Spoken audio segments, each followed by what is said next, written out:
এই গরমে সাবু দিয়ে আর আম দিয়ে একটা সুন্দর ডেজার্ট বানিয়ে নিই চলো। এর জন্য বাসনে প্রায় হাফ বাসন মতো জল গরম করতে বসিয়ে দিয়ে আমি হাফ কাপের থেকে একটু বেশি সাবু নিয়ে নিলাম। এখানে আমি বড় কাপের হাফ কাপের থেকে একটু বেশি নিয়েছি। ভালো করে সাবুটা একবার ফুটে উঠলে পরে এই সাবুটাকে আমরা গ্যাসটা বন্ধ করে দিয়ে ঢাকা দিয়ে মিনিট 5 জন্য রেখে দেব।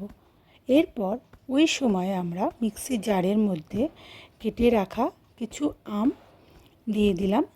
এরপর এর মধ্যে দেব আমি যেই কাপের সাবু নিয়েছি সেই কাপের হাফ কাপ মতো কনডেন্স মিল্ক। এক্ষেত্রে গুঁড়ো দুধও ব্যবহার করা যেতে পারে। তারপর হাফ কাপ দিলাম জাল দিয়ে ঠান্ডা করে রাখা দুধ।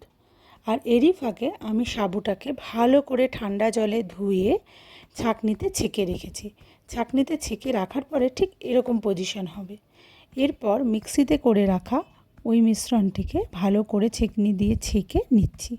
যেহেতু আমার মিশ্রণটা একটু ঘন, তাই পুরো 1 কাপ দুধের যে হাফ কাপটা আমি তখন দিয়েছিলাম, বাকি হাফ কাপটা এখন দিয়ে ভালো করে মিশিয়ে নিলাম। মেশানোর পরে ওই ধুয়ে রাখা সাবুগুলোকে আমরা এই দুধের মধ্যে দিয়ে দিচ্ছি। এখানেই এই মিশ্রণটা হাফ ডান। এরপর এটাকে আমি ফ্রিজে প্রায় 1 ঘন্টা মতো রেখে ঠান্ডা করেছি। আর এতে আমার একটু চিনিটা কম লাগছিল বলে আমি 2 চামচ মতো চিনি এখানে মিশিয়ে দিলাম। তারপর গ্লাসে করে দিয়ে কুচনো আম দিয়ে সাজিয়ে পরিবেশন করলেই একদম তৈরি হয়ে যায় ম্যাঙ্গো সাবুদানা ডেজার্ট। একবার বাড়িতে অবশ্যই তোমরা এই গরমে বানিয়ে খেও। আর লোকজন আসলে একদম চটজলদি একটা রেসিপি, আর এত সুন্দর তার স্বাদ। একবার তোমরা সকলে বাড়িতে বানিয়ে দেখো, আর আমাকে কমেন্টে অবশ্যই জানিয়ে দিও যে কেমন হয়েছে। আর ছোট ছোট করে আম কেটে ওপরে সুন্দর করে সাজিয়ে দিলে দেখতেও খুব সুন্দর লাগে।